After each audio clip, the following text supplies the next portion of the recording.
এদেশের অসংখ্য মুসল্লি সালাত শুরুই করে তিনটা বিদাত দিয়ে।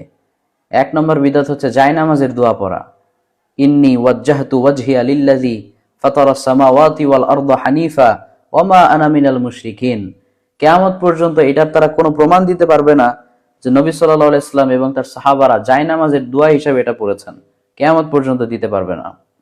2 নম্বর বিদাত হচ্ছে মুখে নিয়ত পড়া। আমরা বারবার বলেছি যে নিয়তটা করা ফরজ, কিন্তু মুখে পড়া বিদআত। মাহাল্লুহাল কলব, এর স্থান হচ্ছে অন্তর। ওয়া তালাফফুযু বিহা বিদআ, কিন্তু মুখে এটা বলা যাবে না, এটা আল্লাহ বুঝেন, এটা নতুন করে বলার কিছু নাই মুখে।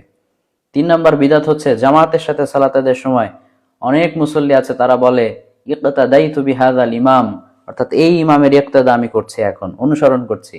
এটা মুখে বলা যাবে না, নবী সাল্লাল্লাহু আলাইহি ওয়াসাল্লাম তার সাহাবাদেরকে শেখান নাই। অনেক ইমামও আছে তারা বলে আনা ইমামুন আলাল জামাআ লিমান হাদারা ওয়া লিমান লাম ইয়াহদুর, যারা উপস্থিত হয়েছে, যারা এখনো হয় নাই, সামনে আসবে, আমি সবার ইমামতি করছি। তো এটা কি আল্লাহ জানে না? এবং নবী সাল্লাল্লাহু আলাইহি ওয়াসাল্লাম তো এটা শেখান নাই, তো এটা আমাদেরকে কেন করতে হবে? কোনো জাল হাদিসেও তো এর বর্ণনা নাই, কেন এটা আমরা করব? সালাতটা শুরু করা উচিত ছিল সুন্নাহসম্মত পদ্ধতিতে। আর আমরা একটা না, দুইটা না, তিনটা বিদআত দিয়ে যারা সালাতটা শুরু করছি, কি করে আশা করতে পারি যে এই সালাতটা আল্লাহ কবুল করবেন? পবিত্র কোরআনে আল্লাহ তাআলা বলেছেন, উল হাল নুনাব্বিউকুম বিল আখসারিনা আমালা, আমল করার পরেও কারা ক্ষতিগ্রস্ত আমি কি আপনাকে বলবো? তিনি বলেছেন যে আল্লাযীনা দাল্লা সা'য়ুহুম ফিল হায়াতিদ দুনিয়া, এরা হচ্ছে ওই সকল ব্যক্তি যারা আমল করেছে কিন্তু আমলটা ভুল পন্থায় করেছে, সঠিক পন্থায় করে নাই।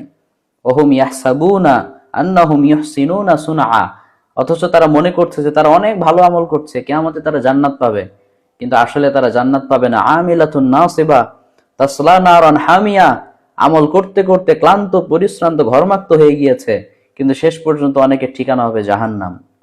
এবার ডিসিশন আপনি নেন, আপনি কি সুন্নাহসম্মত পদ্ধতিতে করবেন না বিদআতি পন্থায় করবেন?